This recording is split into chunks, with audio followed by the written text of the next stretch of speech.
What's good, YouTube?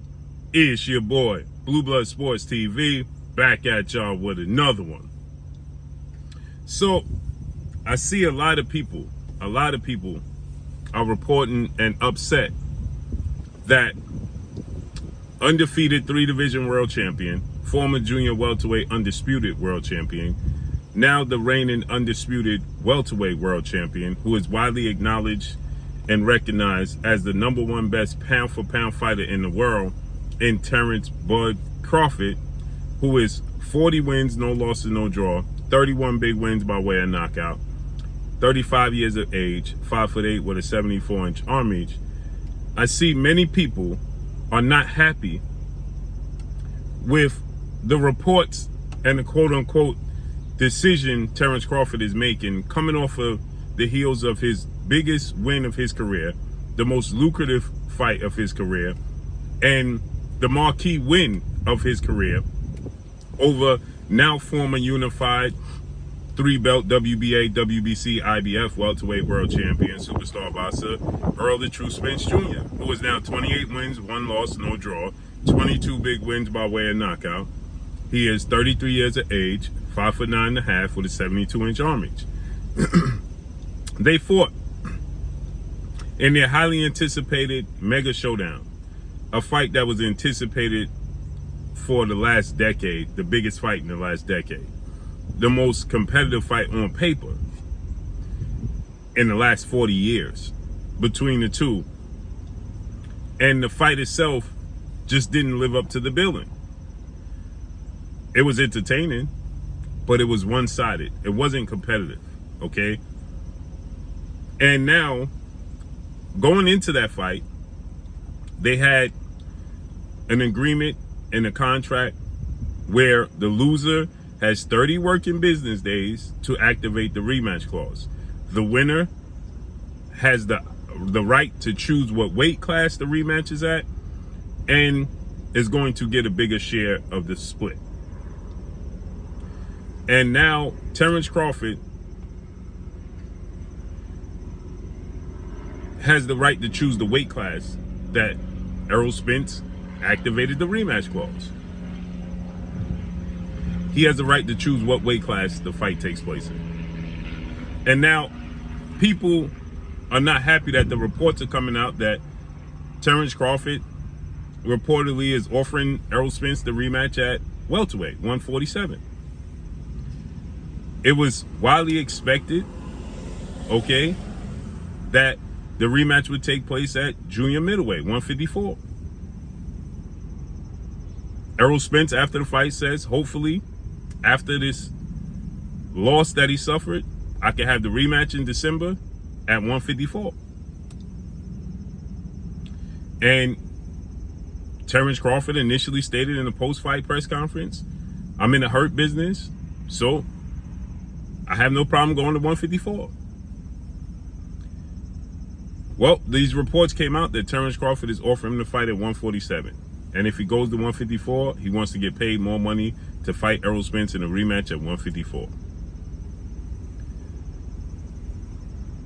The fact remains is this, is that Terence Crawford simply doesn't owe Errol Spence anything contractually and legally to go to 154. And the fans are upset because the fans have created in their minds that the reason Errol Spence got dominated, got dropped in the second round, twice in the 7th round, and stopped in the 9th round, and in the 4th, 5th, and 6th round he was getting battered, and the 7th round and the 8th round he got battered before the stoppage. His most competitive moments was the 1st round and the first half of the 3rd round. So with that said, the fans believe that Errol Spence wasn't himself. They cannot accept what they saw from this fight. They cannot accept what they saw from Errol Spence. They cannot accept what they saw from Terence Crawford. You had people start to say that Terence Crawford was on PEDs allegedly. Terence Crawford had something in his gloves. A lot of rhymes and reason as to why, B flew in here, a lot of rhymes and reasons as to why Terence Crawford won the fight the way he won the fight. Okay? People just cannot accept the manner in which Terence Crawford dominated the fight. Simple. So, with that said, you have many people now claiming that Terence Crawford had an unfair advantage. Errol Spence was allegedly drugged. There's so many different excuses. And so with that said, many believe that he was weight drained, that being Errol Spence. And that for him to be himself, they have to fight at 154. The facts remain is that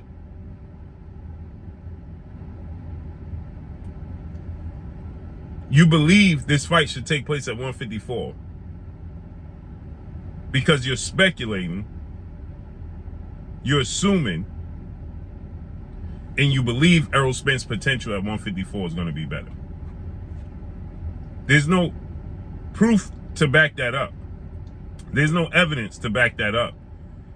I'm a believer that, I personally believe that it can be, I believe that it may be more competitive. Okay, if they go to 154, I think that the fight could be more competitive, right? But again, there's no evidence to back that up. There's nothing that states that is guaranteed that if they go to 154, Errol Spence is going to be a better version of himself, and this is going to be a more competitive fight, and Errol Spence actually has a chance to win, because Errol Spence lost in every aspect of the fight. Terence Crawford checked off the whole list on his side. You know how you have the checklist and strength and power and quickness. He checked off everything was one-sided. So you're hoping on a limb. We are condemning Terence Crawford based off of going out on the limb, because that's how strong and powerful Errol Spence fan base is, to the point where people are just fantasizing that Errol Spence can be a better version of himself. You have created a fantasy in your head that Errol Spence can be leaps and bounds better than what he was in the first fight, in the second fight, if the fight takes place at 154. So here's the issue that I have for Terence Crawford with this entire situation, is that you are giving people ammunition. You are giving people ammunition to use it against you, whom already have an agenda and a disdain for you.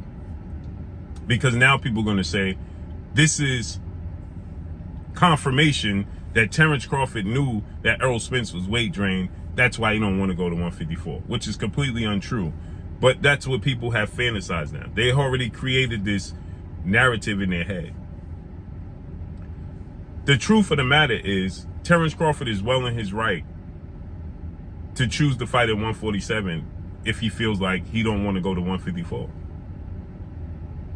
Now, in principle, you say, well, Terence Crawford told Errol Spence in the world that Errol Spence is a huge part of the reason why this fight even happened, and Errol Spence may even felt like he gave up too much to make this fight happen. And that Errol Spence went above and beyond to make this fight happen with Terence Crawford, and he went against his team to make this fight happen with Terence Crawford. Well, Terence Crawford wasn't the only one that benefited from the fight. That's what's being missed. Yes, Errol Spence went above and beyond to secure this fight, but it's not like it was only received on one end. They both needed this fight. It's the fault of the powers that be that forced Errol Spence to be in a position where Errol Spence had to bend over backwards to make this fight happen. Because if the people in position of power saw this fight and understood this was the biggest fight and this was a marquee fight for Errol Spence and the boxing world, well, then Errol Spence would not have had to bend over backward. He would not have had to make the sacrifices. So it's not Terence Crawford's fault that Errol Spence had to make the sacrifices to make this fight happen, because they needed each other. Whether the powers that be thought that this fight wasn't worth it, it wasn't beneficial to them, and they wouldn't get a return on their investment or not, that's not Terence Crawford's fault that Errol Spence, the fighter, had to sacrifice on his part, on his behalf, to make this fight happen. It's just not. Now, again, in principle, you would say, well, Errol Spence did do it, and Terence Crawford should return the favor, which I agree. I would say Terence Crawford should return the favor just off principle. But in reality, he doesn't have to, and he doesn't owe it to Errol Spence, because he's given him the rematch just on his terms at 147. Or they can make another adjustment and pay Terence Crawford what he wants, more money, and just have the fight at 154. Errol Spence shouldn't have to sacrifice. Terence Crawford shouldn't have to sacrifice. And the powers that be in the networks should be able to compensate Terence Crawford. Say Terence Crawford's going to move up to 140 to 154. He wants to get paid more money. Compensate him. Not saying that you got to give him $100 million more, but compensate him. So again, in reality, in the fantasy world, you believe that Errol Spence can be more competitive at 154, so you feel like Terence Crawford is pulling the rug from underneath his feet. But in reality, how do you know the fight won't look the same at 154 as it did at 147?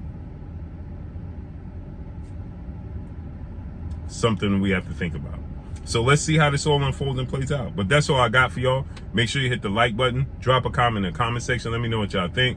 Y'all already know what it is. It's your boy Blue, Blue Blood Sports TV. Hate, like, comment, and subscribe. If you haven't subscribed, hit the subscribe button, hit the like button, hit the bell icon to get all the new notification.